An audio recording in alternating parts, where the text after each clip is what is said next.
পৃথিবীটা আমরা সবাই দেখি, কিন্তু একবারও কি আমরা ভেবেছি একজন বাবা কিভাবে এই পৃথিবীকে দেখেন? চলুন আজকে একজন বাবার চোখে পৃথিবীটা কেমন দেখি। বাবার সকাল। একজন বাবা যখন সকালে ঘুম থেকে ওঠেন, তার চোখে থাকে চিন্তা, আজকের বাজারের হিসাব, সন্তানের স্কুলের খরচ আর সংসারের দায়। বাবা যখন নিজের প্রয়োজন দূরে সরিয়ে দেয়, বাবারা নিজের প্রয়োজনকে প্রথমেই মুছে ফেলেন। নতুন জামা দরকার নেই, ঘড়ি নষ্ট চলে যাবে, কারণ সন্তানের নতুন ব্যাগটা আগে লাগবে। বাবা ক্লান্তির পরেও হাসেন। দিন শেষে ক্লান্ত শরীরটা বিছানায় এলিয়ে দিলেও বাবার মুখে থাকে সন্তুষ্টির হাসি। সন্তানের মুখে হাসি দেখলেই তার ক্লান্তি দূর হয়। সমাজের চোখে বাবা যেমন, সমাজ বাবাকে দায়িত্বের মানুষ বলে, কিন্তু আমরা খুব কম সময়ে বলি, তুমি কেমন আছো বাবা? কঠিন সময়ে বাবা যেমন, যখন বাড়িতে টানাটানি, তখন বাবার চোখে রাতে ঘুম থাকে না। তিনি চিন্তা করেন কালকের খাবার কিভাবে জোগাড় করবেন। বাবা ভালোবাসে বলে না, বাবারা ভালোবাসা বলে না, তারা প্রমাণ করে দেয়। ভোরে উঠে টিফিন বানিয়ে ছায়ার মতো পাশে দাঁড়িয়ে।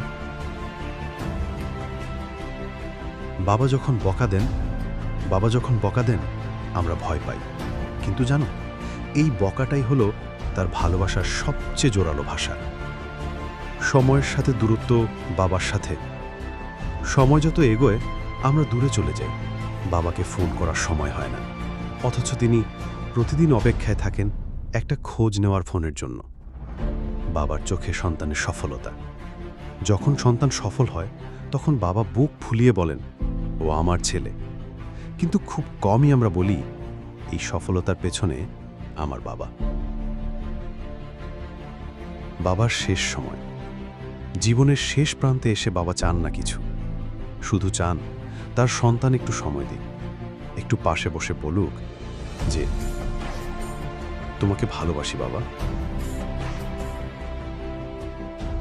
একবার বাবার চোখ দিয়ে পৃথিবীটা দেখো, দেখবে কষ্ট আছে, কিন্তু তার থেকেও বেশি আছে ভালোবাসা। দেখবে সেই চোখগুলো কখনো নিজের জন্য স্বপ্ন দেখেনি, সব স্বপ্ন ছিল তোমার জন্য। আজই একটা সময় বের করো, বাবাকে ফোন করো, তার পাশে থাকো, কারণ বাবা একদিন থাকবে না, থাকবে শুধু তার শূন্য চেয়ারটা আর তোমার চোখের জল। ভিডিওটা যদি আপনার মনে একটু জায়গা করে নেয়, তাহলে একটা লাইক দিন আর শেয়ার করুন সেই মানুষটার সাথে যে আজ এই কথাগুলো শুনলে উপকৃত হবে।